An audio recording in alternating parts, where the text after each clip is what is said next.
Once upon a time, they say that's how the most beautiful of tales start. So let me relive this episode with words. Listen, listen, let me tell you a story. Through these words, through every lyric, poetic and creative, Christ is revealed. While I stood there in that courtroom, before the eyes of the judge, the jury, this busy-bodied prosecutor and the spectators, 1,000 cuts, though not visible, I could feel on my skin as these eyes stared daggers against me. They didn't say, but these eyes condemned me. This gathering I deemed unnecessary as they already judged me. Even more funny is that this prosecutor had no evidence against me. It was like everything I did and even my next of breath was against the law. This Oga seemed to have done his job, leaving no stone unturned and bringing to light all my faults. Standing there in that courtroom with my sins and my transgressions before my eyes, my wrongs carefully amplified, I needed validation from no one, as in my head only one verdict was deserving and logical, as even my nest of kin under scrutiny would bear witness against me. No shocker for all the dons that I did and the temptations I could not resist. It was a never-ending list. I mean, for every time I refused to love, I was guilty. For every measure I secretly took from the pots and the purses, not a lot, but stealing does not require much, I was guilty. For every word I told as though it was but was not, I was guilty.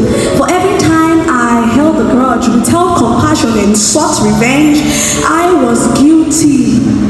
For every time I blinded my eyes and paid deaf ears to the cries of the needy, I was guilty. For everything that this judge in this courtroom treated as holy but I treated with triviality, I was guilty. Don't even get me started on the times when I slayed souls with harsh words, like Excalibur in the hands of Otto, my words sharper than two swords. Every statement's more deadlier than what came before. I was guilty. Who would imagine that the ego of tiny be 10 times the size of the universe? Like I said, it was a never-ending list. Before the eyes of the accusers and those pointy fingers, this seemed like a case sealed, a done deal. I mean, with so much evidence against me, all spelled to me was doom.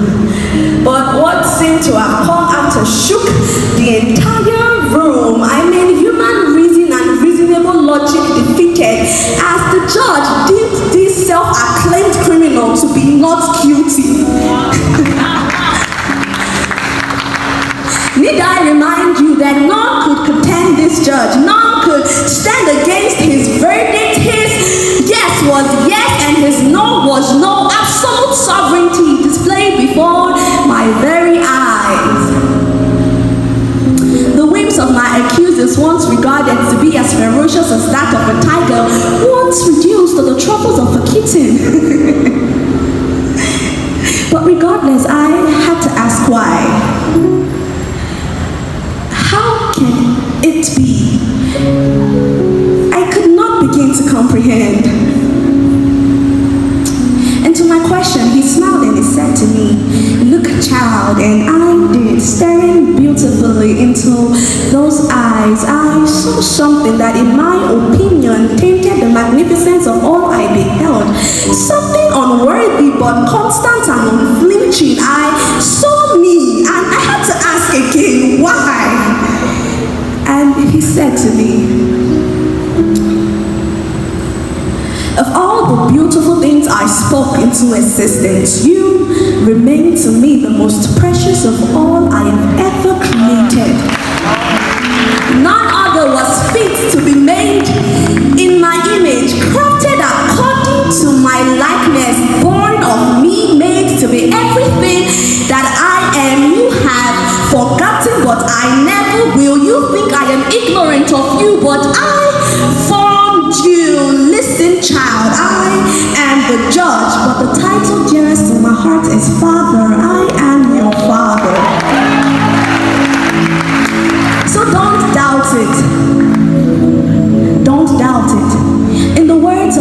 eraser. Believe that I love you. Believe that I'll give my life for yours. I already did. Believe that my love is enough to pay the price for your mercy. Believe that my verdict now and always towards you is not guilt.